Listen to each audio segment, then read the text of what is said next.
నూతన సంవత్సర శుభాకాంక్షలు. మరొకసారి ఈ విధంగా దేవుని వాక్యాన్ని ప్రకటించుటకు నాకు ఇచ్చిన ధన్యతను బట్టి నేను ఎంతగానో ప్రభువును స్తుతిస్తూ ఉన్నాను. ఇది ప్రయాసంతో కూడిన పని, ఖర్చుతో కూడిన పని. మీరు కూడా తల్లిదండ్రులైన వారు ప్రతి సంఘంలో నుండి పిల్లలను నడిపించారు, మీరు కూడా వచ్చారు. మిమ్మల్ని బట్టి, ఇక్కడున్న పెద్దలను బట్టి ప్రభు అయిన యేసుక్రీస్తు నామములో వందనాలు తెలియజేయుచున్నాను. 127వ కీర్తనలో సంతానము దేవుడి ఇచ్చు బహుమానము, కుమారుడు గాని కుమార్తె గాని దేవుడు బహుమానంగా ఇచ్చిన పిల్లలను దేవుని కొరకు పెంచాలి. దేవుని కొరకు పెంచాలి అంటే సదుపాయాలు అక్కర్లేదు. నీకున్న వసతులలోనే నీ పిల్లలను ఉన్నతమైన వ్యక్తులుగా చేయగలవు. బైబిల్ పండితులు అన్నారు, తల్లిదండ్రులు తమ పిల్లలను 1 హీరోగా చేయగలరు, 2 నీరోగా చేయగలరు, 3 జీరోగా చేయగలరు. కానీ మోషే తల్లిదండ్రులు తమ పిల్లలను హీరోలుగా చేశారు. లక్షలాది మంది నడిపించుటకు మోషే నాయకుడుగా ఉన్నాడు. అతి పరిశుద్ధ స్థలంలో ప్రవేశించుటకు అహరోను ప్రధాన యాజకుడుగా ఉన్నాడు. మిరియాము ప్రవక్తిగా ఉంది. కానీ మోషే తల్లిదండ్రులు వారు రాజ భవనంలో లేరు, కానీ దాసత్వంలో ఉన్నారు. దాసత్వంలో వారికి ఆధ్యాత్మిక జీవితం ఎలాగుందంటే వారిని కఠినపరుస్తున్నారు, హింసతో పని చేయించుకుంటున్నారు, వారిని శ్రమ పెడుతూ ఉన్నారు. కానీ అత్యంత సమయంలో మోషే తల్లిదండ్రులు తమ పిల్లలను హీరోలుగా చేశారు. కనుక దేవుడు బహుమానం ఇచ్చిన పిల్లలను దేవుని కొరకు పెంచాలి. న్యాయాధిపతుల గ్రంథం 13వ అధ్యాయం 8వ వచనములో సంసోను తల్లిదండ్రులు సంతానం పుట్టక మునిపే పిల్లల పట్ల వారు ఒక ప్రణాళిక కలిగి ఉన్నారు. న్యాయాధిపతుల గ్రంథం 13వ అధ్యాయము 8వ వచనం, పుట్టబోవు ఆ బిడ్డకు మేము ఏమేమి చేయవలెను, ఏమేమి నేర్పవలెను అనే మాట మనం చూస్తాం. తూర్పు దిక్కు జనులలో అత్యంత ధనవంతుడు యోబు. దేవుని యందు భయభక్తులు కలిగిన వాడు, చెడుతను విసర్జించిన వాడు, నీతిమంతుడు, న్యాయవంతుడు, యథార్థవంతుడు. తూర్పు దిక్కు జనులలో అతడే గొప్పవాడే ఉన్నాడని దేవుడు యోబుని గురించి సాక్ష్యం ఇచ్చారు. కానీ ధనవంతుడైన యోబు, యథార్థవంతుడైన యోబు, చెడుతను విసర్జించిన యోబు, దేవుని యందు భయభక్తులు కలిగిన యోబు సంపద మీద మనసు లేదు, కానీ సంతానం మీద మనసు ఉంది. యోబు గ్రంథం 1వ అధ్యాయం 5వ వచనంలో వారి వారి విందు దినములు పూర్తి కాగా యోబు అరుణోదయమే లేచి వారిని పవిత్రపరచుచు వచ్చిననే మాట మనం చూస్తాం. యేసు ప్రభు ఉన్న దినాలలో యెరూషలేము తల్లులు తమ పిల్లలను ప్రభు యొద్దకు తీసుకొని వచ్చారు. ఎందుకు తీసుకొని వచ్చారంటే దేవుడు వారిని ఆశీర్వదించాలి అని. ప్రభు అయిన యేసుక్రీస్తు వారు వారిని ఎత్తుకొని కౌలించుకొని వారిని ఆశీర్వదించెను అనే మాట మనం చూస్తాం. కనుక మీ యొక్క తల్లిదండ్రులు ఎంతో మంచివారు.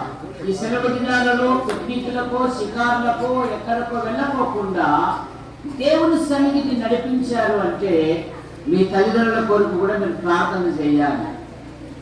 అమెరికా 16వ అధ్యక్షుడు అబ్రహాం లింకన్ ఆయన ఒక మాట అన్నాడు, నా తల్లి వంటి తల్లి ప్రతి యవనస్తునికి ఉంటే ఈ ప్రపంచంలో జైలే అక్కరలేదు. అందుకే ఎఫెసీయులకు పత్రిక 6వ అధ్యాయంలో, తండ్రులారా మీ పిల్లలకు కోపం రేపక ప్రభు యొక్క శిక్షలోను బోధలోను వారిని పెంచుడి అనే మాట మనం చూస్తాం. కనుక దేవుడు బహుమానం ఇచ్చిన పిల్లలను బట్టి మన ప్రభుని స్తుతించాలి. ద్వితీయోపదేశ కాండం 4వ అధ్యాయంలో యూదుడు తన పిల్లలకు దైవిక వాక్యములను ఇంట కూర్చున్నప్పుడు, లేచినప్పుడు, మాట్లాడుతున్నప్పుడు వాటిని గురించి ఆ పిల్లలకు నేర్పాలి అంట. కనుక మీ తల్లిదండ్రులను బట్టి మీరు ప్రభుని స్తుతించాలి. ఎందుకంటే హవ్వ అనింది, యెహోవా దయ వలన నేను ఒక కుమారుని సంపాదించుకున్నాను. యాకోబు ఏశావు సమాధానపడిన తర్వాత ఆదికాండంలో 33వ అధ్యాయం 5వ వచనములో ఏశావు అంటున్నాడు, అరే మేము ఇంట్లో నుండి పారిపోయినప్పుడు సింగలే కదా, మరి మీరందరూ ఎవర్రా అంటే యాకోబు అంటున్నాడు, అన్నయ్య ఈ పిల్లలు దేవుడు దయచేసిన పిల్లలే నీ సేవకుడికి అన్నారండి.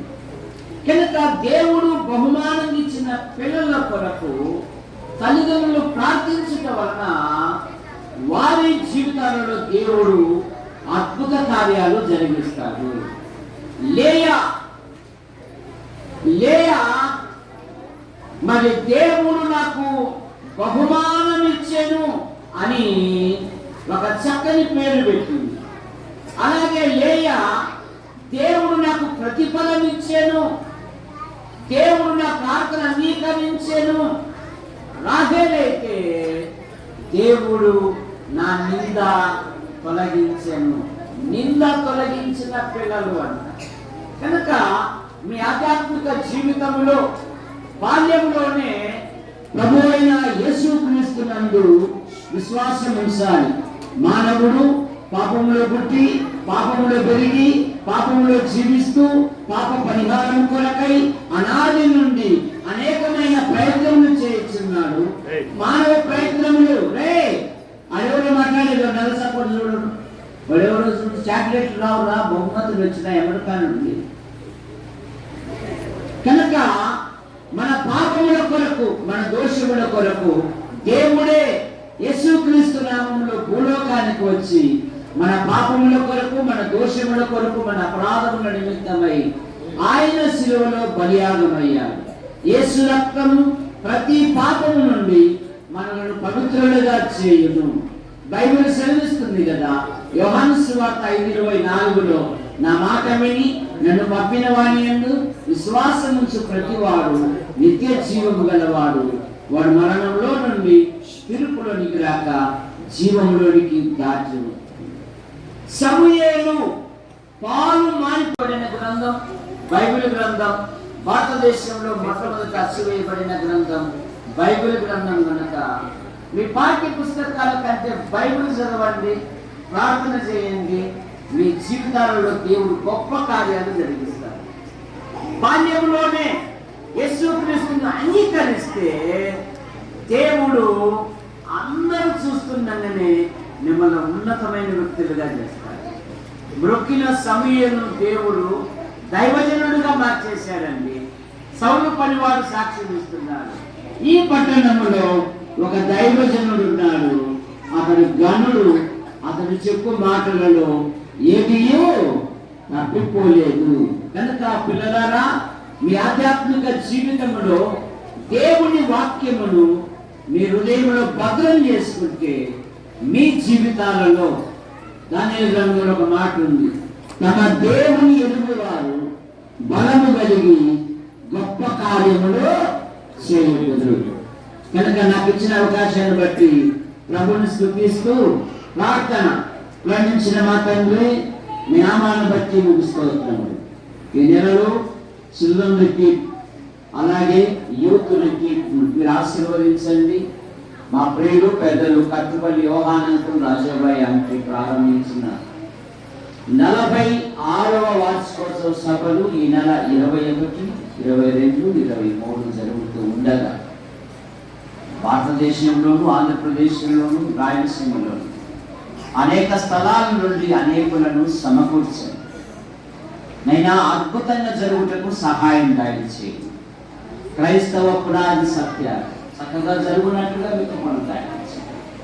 నాకు ఇచ్చిన అవకాశాన్ని బట్టి ప్రభువుని స్తుతిస్తూ ఈ వాక్యం మీరు కట్టు ఫలింపచేయమని యేసు ప్రభు నామములో ప్రార్థిస్తున్నాం తండ్రి.